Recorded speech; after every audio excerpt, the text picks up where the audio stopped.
என் ரத்தத்தின் ரத்தமான உடன்பிறப்பட்டது. நடிகர் நாடாள முடியுமா? மக்கள் திலகம் புரட்சி தலைவர் எம்ஜிஆர் அவர்கள் 1977 ஆண்டு சட்டமன்ற தேர்தலில் மகத்தான வெற்றி பெற்று ஆட்சியை பிடித்தபோது பலரது மனங்களில் எழுந்த கேள்வி இதுதான்.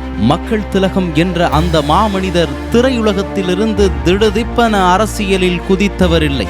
அவர் திமுக என்ற கட்சியின் பொருளாளராக இருந்தவர். மேலவை உறுப்பினராக, சட்டமன்ற உறுப்பினராக எல்லாம் இருந்து அந்த பதவிகளை பெருமைப்படுத்தியவர். அரசியலில் புரட்சி தலைவர் அடைந்தது படிப்படியான பரிணாம வளர்ச்சி. அது திடீர் வீக்கமல்ல. அவரது கட்சியான அதிமுக கூட ஆரம்பிக்கப்பட்ட 6 மாதங்களில் திண்டுக்கல் மக்களவை தொகுதி இடைத்தேர்தலில் வெற்றியை ஈட்டியது. அதையடுத்து கோவை மேற்கு சட்டமன்ற தொகுதி இடைத்தேர்தல் வெற்றி, அதன் பின் புதுச்சேரி தேர்தலில் வென்று அதிமுக ஆட்சி அமைத்தது. அதன் பிறகுதான் தமிழக சட்டமன்ற தேர்தலில் வென்று ஆட்சியை கைப்பற்றி அதிமுக அதிசயம் நிகழ்த்தியது. பசியையும் குளிரையும் அறிந்த பாட்டாளி வர்க்கத்தவனே உண்மையான மக்கள் தலைவனாக முடியும் என்பது மார்க்சிய கோட்பாடு. அந்த மகத்தான மார்க்சிய கோட்பாட்டிற்கு வரலாற்று எடுத்துக்காட்டாக இருந்தவர் மக்கள் திலகம் எம்ஜிஆர். எதிர்க்கட்சியாக நாங்கள் இருக்கும்போது இவர் எப்படி ஆளப்போகிறார் பார்ப்போம், இப்படி இருமாப்பில் இருந்தார்கள் சில பேர். அவர்களது எதிர்பார்ப்பை பொய்யாக்கி 13 ஆண்டு காலம் அவர்களை எதிர்க்கட்சி வரிசையிலேயே அமர வைத்த பெருமை மக்கள் திலகத்திற்கு உண்டு. எப்போதும் மக்களோடு மக்களாக இருந்தார் மக்கள் திலகம். ரேஷன் கடைகளில் 20 கிலோ அரிசி, குடிசை வீடுகளுக்கு ஒரு மின்விளக்கு, புகையில்லா அடுப்பு, விவசாயிகளுக்கு இலவச மின்சாரம் போன்றவை புரட்சி தலைவரின் கைவண்ணங்கள். நீதி கட்சியின் நீட்சியாக கர்ம வீரர் காமராஜரின் வழித்தடத்தில் மக்கள் திலகம் கொண்டு வந்த மகத்தான திட்டம்தான் சத்துணவு திட்டம். அதன் மூலம் பெண்களுக்கு வேலை வாய்ப்பும் கிடைத்தது. மாணவர்களுக்கு இலவச பாடப்புத்தகங்கள், இலவச சீருடை, இலவச கரும்பலகைகள். இவை மட்டுமல்ல, பாலார் பள்ளி, ஜவஹர் சிறுவர் இல்லம் போன்றவை கூட மக்கள் திலகத்தின் காலத்தில் மலர்ந்தவையே.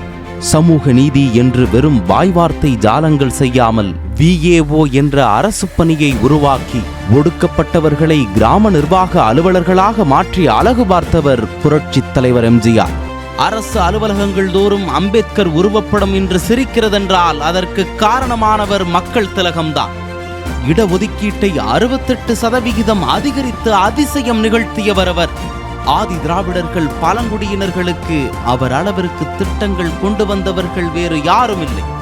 ஹரிஜன் என்ற சொல்லை ஒழித்து ஆதி திராவிடர் என்ற சொல்லை பரவலாக அறிமுகம் செய்து வைத்தவர் அவர்.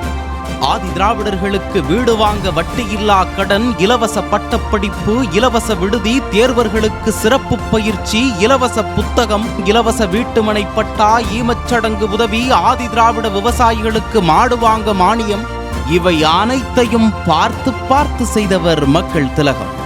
பெண்களை பொறுத்தவரை மக்கள் திலகம் காட்டிய அன்பும் அக்கறையும் அளப்பரியது. ஆதரவற்ற பெண்களுக்கு இலவச தையல் இயந்திரம், விதவைகள், கணவனால் கைவிடப்பட்ட பெண்களுக்கு சேவை இல்லம், விதவை தாய்மார்களின் பெண்களுக்கு 1000 ரூபாய் நிதியுதவி, பார்வையற்ற பெண்களின் உதவித்தொகை உயர்வு, விதவை மறுமண தம்பதிகளுக்கு ஊக்கத்தொகை, இப்படி மகளிரை மனதில் கொண்டு மக்கள் திலகம் உருவாக்கிய நலத்திட்டங்கள் ஏராளம். கோயில் அறங்காவலர் குழுக்களில் பெண்களுக்கு இடம் தர வேண்டும் என்று ஆணையிட்டவர் புரட்சி தலைவர்தான். விளிம்பு நிலை மக்களுக்கு ஒளிவிளக்காக திகழ்ந்தவர் மக்கள் திலகம். துப்புரவு பணியாளர்களுக்கு வாடகையில்லா வீடு, சைக்கிள் ரிக்ஷாக்களில் மோட்டார் வைக்க மானியம், காலணி தைக்கும் தொழிலாளர்களுக்கு நிதியுதவி எல்லாம் அவரது கைங்கரியங்களே.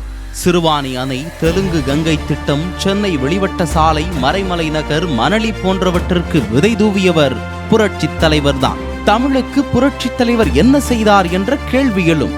தமிழில் எழுத்து சீர்திருத்தம், மதுரையில் உலகத்தமிழ் மாநாடு, தமிழ் சங்கம், தஞ்சை தமிழ் பல்கலைக்கழகம், தமிழ் வளர்ச்சி இயக்ககம், விளம்பர பலகைகளில் தமிழே முதலில் இருக்க வேண்டும் என்று ஆணை. இவையெல்லாம் மக்கள் திலகம் எம்ஜிஆர் தமிழுக்கு ஆற்றிய தொண்டு. கோவை பாரதியார் பல்கலைக்கழகம், திருச்சி பாரதிதாசன் பல்கலைக்கழகம், காரைக்குடி அழகப்பா பல்கலைக்கழகம், கொடைக்கானல் அன்னை தெரசா பெண்கள் பல்கலைக்கழகம், கோவை வேளாண்மை பல்கலைக்கழகம், இவற்றையெல்லாம் மறந்துவிட முடியுமா என்ன? மக்கள் திலகத்தின் நினைவாக இருக்கும் மகத்தான அறிவு கூடங்கள் இவை. மக்கள் திலகத்தின் சாதனை சரித்திரம் மிக மிக நீளமானது. அவை எல்லாவற்றையும் எடுத்துச் சொல்ல ஒரு நாள் போதாது. தமிழக வரலாற்றில் தமிழர் மனங்களில் சிறந்த முதல்வராகவும் சிறந்த மனிதராகவும் அழியாத தடம் பதித்தவர் மக்கள் திலகம் எம்ஜிஆர். அஇஅதிமுக கட்சி உருவான நாளில் அதன் நிறுவனரான மக்கள் திலகத்தை மகிழ்ச்சியுடன் பெருமிதத்துடன் நினைவு கூர்வோம். அடிமை ஆண்டவன் ஆண்டான் என்கிற நிலைமை மாறி சுதந்திர பங்காளி என்கிற நிலைமையிலே இணையும் பொழுது அதிலே மகிழ்ச்சியும் பெருமையும் பெருமிதமும் இருக்கிறது என்பதை நான் காணுகின்றேன்.